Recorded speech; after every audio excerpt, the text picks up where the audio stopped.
سلام، امروز میخوایم در مورد یه چالش خیلی بزرگ صحبت کنیم. چطور میشه دنیای فیزیکی و واقعی اطرافمون رو به دنیای دیجیتال و بلاکچین وصل کرد، اونم به شکلی که بشه بهش اعتماد کرد. پروژه‌ای که امروز سراغش میریم دقیقاً برای همین کار ساخته شده. میخوایم با هم ویچین رو بررسی کنیم.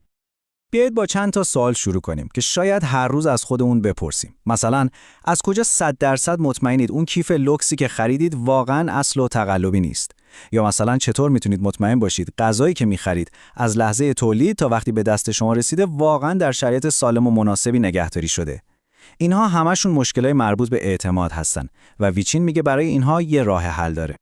ریشه این راه حل هم توی مفهومی هست به اسم اینترنت اشیا یا همون IoT. یعنی چی؟ یعنی یه شبکه عظیم از دستگاه‌های فیزیکی و سنسورها رو تصور کنید. از یه حسگر دما که روی یه جعبه دارو نصبه گرفته تا تگ‌های هوشمند RFID روی قطعات ماشین. همه اینها دارن به طور مداوم از دنیای واقعی ما داده جمع می‌کنن و به اشتراک می‌ذارن. خب، نکته کلیدی دقیقاً همینه. ما الان مشکل کمبود داده نداریم. راستش داریم توی اقیانوسی از داده‌ها غرق میشیم. مشکل اصلی اینه که این داده‌ها قابل اعتماد نیستن. خیلی راحت میشه اونها رو دستکاری کرد یا تغییر داد. پس مسئله نبود داده نیست، نبود داده قابل اعتماده. و اینجاست که پای ویچین به ماجرا باز میشه.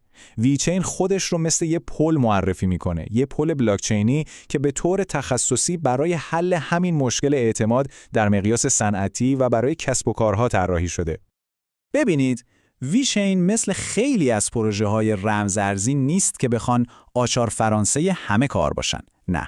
این پروژه از روز اول یه مأموریت کاملا شفاف و مشخص داشته. میخواد یه زیرساخت تخصصی برای شرکت‌ها باشه تا بتونن با مشکلات واقعی مثل ردیابی زنجیره تأمین و مبارزه با کالاهای طغلا